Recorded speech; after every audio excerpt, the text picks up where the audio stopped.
This is going to be a short demo showcasing the behavior of Watch and Learn, which is an adaptive feedback plugin for World of Warcraft. So I'm just going to begin by doing some attacks on this training dummy to bring up the prediction dialog. So down here on the right are ability predictions that are based off behavioral history, which has been observed over some recent play sessions. So if I start playing now, I'm going to begin by using the ability Sinister Strike, which is predicted at the top here. So as I use these abilities, we see that the predictions continue to sort of adapt based upon what I've been using. So if I use something different here, like Slice and Dice instead, then we'll have different predictions coming up. And this is all based off observed history in the past. So in the past, I've usually used Sinister Strike after I've used Sinister Strike twice, which is why it's predicted at the top usually. And we have predicted an estimated likelihood as well for that. So I can change a couple of settings here. I'll just go into the interface settings. So one thing that I can change is, first with the visualization, I can change the movement speed so things aren't moving quite so quickly. And what I'm going to do is change the sequence length from 2 to 3. So what's happened here is that I've changed the number of abilities that are being used to predict upcoming abilities here. So it requires 3 separate abilities to be chained together now before we generate a prediction. So we can see that in the past, Sinister Strike, Slice and Dice, and Sinister Strike has been followed 100% of the time by another Sinister Strike. So if we change these abilities, so right now I'm just using the same ability again and again, so we can see that we have roughly a 79 to 80% chance of using Sinister Strike again. If I change the sequence length to something like 5, we'll get slightly different outcomes. So I can continue to use this, and once we get up to 5 abilities, we said the likelihood is at 81%, but it's actually changed the likelihood for a lot of these other ones here. So for example, if I use Slice and Dice now, we see that it really limits the number of outcomes that are possible. And that's simply because we have very few predictions, or very few observed occurrences of abilities other than Sinister Strike being used after such a long sequence of events. So changing the sequence length has an effect on the number of abilities that are being predicted, but also the accuracy of those predictions. So I'll move that back down for now. We also have the possibility to delineate between abilities that have been used in quick succession or with long sort of temporal gaps in between. So if we reduce this down to 3 or 4 seconds, then it's only going to predict abilities that have been used in quite close succession, whereas if we have it up to 30 seconds, then it allows for a gap of say 20 to 25 seconds between different abilities being used, and they still get strung together as change. What we can set here is the minimum likelihood threshold. So we can say, for example, if I go back to using Sinister Strike several times, so we can see that there are a number of predictions here, and a lot of them are quite low. So we've predicted Eviscerate, Kidney Shot, and Revealing Strike, all being less than 10% likely. And we might not be interested in showing predictions that are so unlikely, because we might say, well, what's the point? It's very unlikely those will occur anyway. So what we can do is we can actually filter those out. So instead we're just going to show things that are going to have relatively high likelihood. So what's actually happened here is that I've used an ability, Revealing Strike, which wasn't in the predicted list at all, and it's caused a break in the predictive system. So at the moment, it's calculating predictions based upon sequences that end in Revealing Strike, and it'll start for it to use those predictions in the future. So if I use sequences of Sinister Strike again, we can see that we are only predicting Sinister Strike and Slice and Dice. I'll actually remove the minimum likelihood threshold here. And we can see Revealing Strike is a very low predicted outcome. So what I'm actually going to do is I'll use Sinister Strike, and then Revealing Strike. And so we see there are only 2 predicted outcomes. There's Slice and Dice and Sinister Strike. But what I can do now is I'll use a different ability called Kidney Strike here. And it's caused a break because it hasn't been observed before, so the system doesn't know how to react. What I'm going to do now is I'll use Sinister Strike a few more times. So I'll go Sinister Strike, followed by Revealing Strike again, and we see that Kidney Shot is now in the predicted list. So it adapts as the player plays, and it tries to react accordingly. So there are a number of effects that can be changed in visualization settings, and nothing is too surprising here. But what is slightly more interesting is the prediction accuracy. So what this prediction accuracy actually measures is, well, there are two things. There's the ranking accuracy, which determines the accuracy of the level at which an ability was ranked according to where it fell in the predicted likelihood.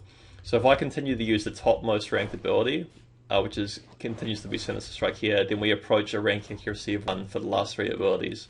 Whereas if I use something like Revealing Strike, which is very low in the ranking list, then our accuracy begins to drop. And if I continue to use things that are low on the list, the accuracy actually falls into the sort of red threshold of being quite inaccurate. Now, the likelihood accuracy is different, so this depends upon the predicted or the estimated likelihood that's shown in brackets here. So if I continue to use Sinister Strike, I actually have quite a high likelihood, but as we can see here, Sinister Strike is only estimated an 88% likelihood.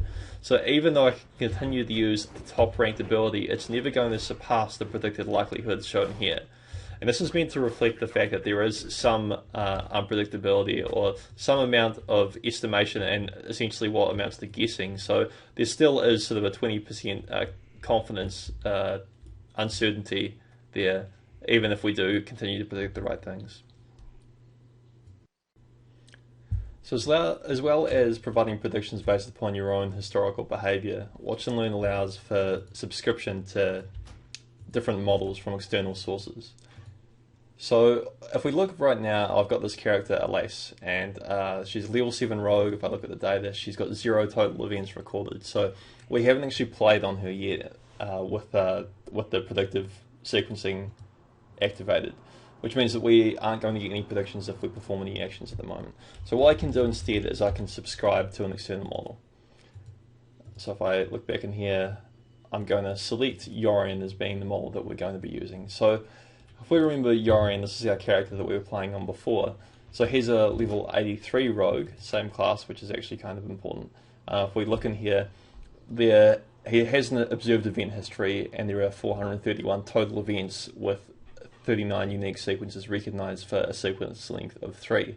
So this is going to be useful for us because with Elise, our other character, we don't have any predictive data yet, which means that we're not going to be able to generate any predictions based upon her usage history. But we can use this event log to perform as some sort of expert, which allows Elise to learn from the behavior of this character. So what's actually happening at the moment is that we've sent a request for an update through the game's add-on communication channel, and that actually takes a few seconds to perform everything. So basically there's a request going from Elise directly to Yorion asking for the entire event log of Yorion to be sent back. So the reason for that is that since this is the initial connection, we need to get all 431 events that have occurred because we want to build up the initial event log. So that takes some time. So we received those events, and we can see that we've received them already here. And if I actually click back on here, we've got 429 events already. And we've got a sequence length of 2, which has recognized 25 unique sequences. So what I can actually do is I can go play. And when I use an ability, now remember, since I haven't performed any abilities on my own, there shouldn't be any predictions. But if I use a couple of abilities in sequence, we have predictions that are based upon Yorion's event history. So these predictions, you notice, they only predict 2 things at the moment, and that's due to the fact that this character that I'm playing right here only has certain abilities available to her. So we're not predicting things that can't be used by this particular character, but at the same time we are associating the same predicted likelihood that is based upon Yorion's abilities. So Sinister Strike only has an 88% chance, despite the fact that this is the only ability that Elise can use. And the reason for that is that we are basing this off Yorion's history, and so we want those predictions to be accurate. The other thing is that as I use these abilities here, I'm not actually changing the likelihood of these predictions because all of my predictions are based off Yorion's behavior. So what I can actually do is go back into Yorion here, and I can continue to use abilities, and as I use abilities I'll be receiving updates. So I'll just